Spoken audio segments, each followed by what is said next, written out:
Is the CCNA worth it in 2025? I took the CCNA after just 4 months in IT. I was still a tier 1 and I had absolutely no idea what I was doing. I was Googling everything all the time and I had a very rudimentary understanding of networking. I didn't know what I wanted to do next, so I just chose the hardest cert that was actually attainable that I could think of. I already had the CompTIA trifecta, so I decided to do CCNA. I studied like mad using things like Jeremy's IT lab, awesome, Anki, labs, Boson, XSIM, and then GPT. I'm not gonna lie to you, studying for this cert was brutal at times, but it was absolutely the most impactful cert that I've taken in my life. In this video, I'm breaking down whether the CCNA is still worth it in 2025, what it teaches you, how it helped me get promoted, and things that I still use as a sysadmin. I'll also discuss whether you should go for it or whether you should just skip it entirely. Okay, so here's the real reason I took CCNA. I knew that it was gonna be valuable. I figured at the time I would win the respect of my peers and my managers. And at my MSP, it actually was required to go from tier 1 to tier 2. And for good reason. My mindset going in was that I wanted to be the person who could understand what's going on under the hood of these difficult tickets that I see everybody else escalating. Everyone avoided these network tickets. They hated IP addressing. They hated anything that had to do with how traffic moves along a network, and that was kind of why I leaned into it. And I can tell you, CCNA was the first cert that I took after that A+,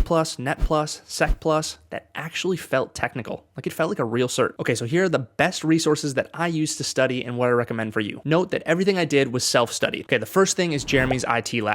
It's a series on YouTube. It's 100% free, and it is absolutely invaluable. Best CCNA resource by far. To be honest with you, it's all you really need. I watched all the videos, and every video comes with a lab. I did every lab at least 3 times. I'll discuss that below. The labs are in this program called Packet Tracer. That's a lightweight networking lab software that you can use on most devices. So I would do everyone 3 times. On the first time, I would just listen to Jeremy and kind of follow along on the commands that I had learned the video before. The second time, I would do it a little bit slower and actually try and understand it. And then on the third time, I would try and do it by myself without any crutches. I would even remember these commands sequentially in my head. So I'd be thinking about the commands in order in my head in order to accomplish this certain thing. This really helped me on the test. I wrote them down on a piece of paper, had my wife quiz me on them. So it's like, hey, if you're trying to do this certain type of thing, I don't know, NAT, how do you do it? If you're trying to set up DHCP on a layer 3 switch, how do you do it? And I'm telling her the commands. And then Jeremy's stuff also comes with this thing called Anki flashcards. I would do this 15 to 20 minutes a day. It uses spaced repetition. If you don't know what spaced repetition is or Anki flashcards are, I highly recommend that you learn about it. Even if you're studying for a cert that's not the CCNA, this is the best way to do flashcards, and it's not even close. It's really good for learning things like port roles, spanning tree timers, CLI commands, MAC aging, priority, stuff like this. And the science of spaced repetition is really cool too. That was what really kind of got me on board. All of this took me probably 3 months. Once I was over that, I needed some practice tests, and I got this guy Boson XSIM practice tests. They were the best practice tests that I could find. I used Jeremy's practice test too, and I didn't like them very much. Boson's were also the closest to the real exam that I could find anywhere. This built confidence, and it also showed me my weak areas. And then lastly, I would use my boy ChatGPT to describe all of the things that I didn't understand and kind of use it as a personal tutor. I always recommend this for certs. This really helped make things click. Okay, how hard was this exam? Honestly, it was really hard. This exam in terms of content felt like the A+, Network Plus, and Security Plus difficulty all combined. And then there was a bunch of labbing on top of that. This is not just a theoretical exam. It's an exam where you're really using this stuff all the time. It's why it's so difficult. It's also why I loved it. And I remember hitting the spanning tree section of Jeremy's IT lab. Maybe you can relate. When I got there, it's about halfway through. I was thinking, what did I get myself into? I actually made a Reddit post and was like, is the entire test going to be this hard? Like, is the second half going to be this hard? Because spanning tree is terrible. Like, this is super hard. It got easier after that. So it's not impossible, but it is definitely hard, but it can be done in a matter of months with dedication. And then do I actually use what I learned from the CCNA?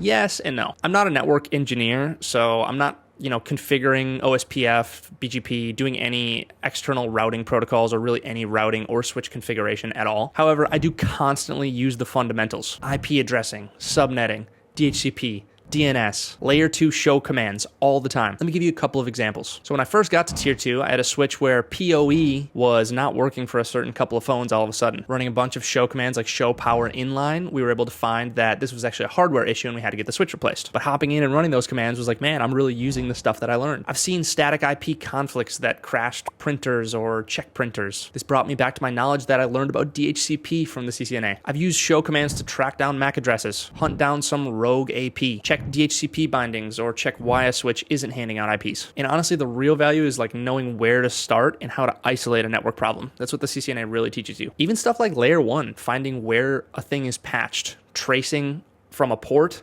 all the way down to the wall drop. And understanding how to kind of visualize that network infrastructure and network topology, CCNA really helped me with that. I work completely remote. I have switches, I have a server, but being able to visualize all that stuff together was really taught to me by the CCNA. And then another common question I get is, everything's in the cloud now. Do I actually need to learn CCNA? Do I need to learn networking like this? I'm gonna be honest with you. If you don't understand how a packet moves through the network, you're gonna get wrecked whether you're in the cloud or whether you're not in the cloud. Plus, the cloud is just your stuff hosted in someone else's data center. Every virtual network in Azure or AWS is built on these exact same principles that are taught to you in the CCNA. Subnets are the same, routing tables are the same, firewall rules, DNS zones, DHCP, NAT, it's all exactly the same. It's just rebranded infrastructure. And if you've done CCNA, you actually understand how these cloud services work under the hood. This came in super clutch for me when I was studying for my Azure Administrator cert afterwards, which was also a very hard cert, and I definitely underestimated. But again, I would not have passed it if I didn't have the CCNA knowledge before. So CCNA teaches you the blueprint, cloud just kind of changes the tools a little bit. So who is the CCNA actually for? To be honest, if you work in IT, even in any industry of IT, I think that you should take the CCNA. Help desk, sysadmin, cloud, security, understanding how the network works and how packets move gives you leverage in every single role. That said, it is not a beginner-friendly cert. I would recommend you have maybe at least a little bit of experience or have taken those other certs before or just really have a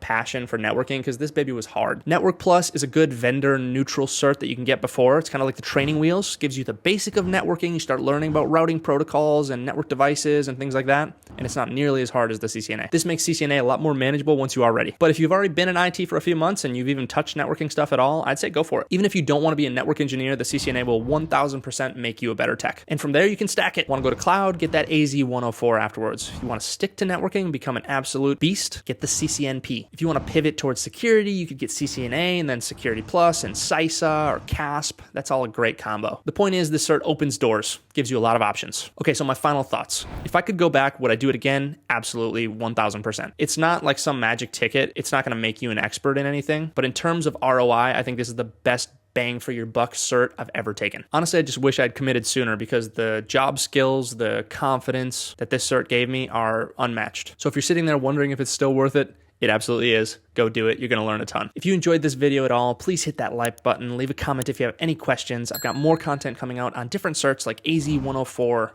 Security Plus, Network Plus, SC300, which I'm studying for now, Cloud Labs and on-premise labs, all from someone who's actually doing the work. Appreciate you guys. Have a great day. Be safe, be smart, and make some good decisions.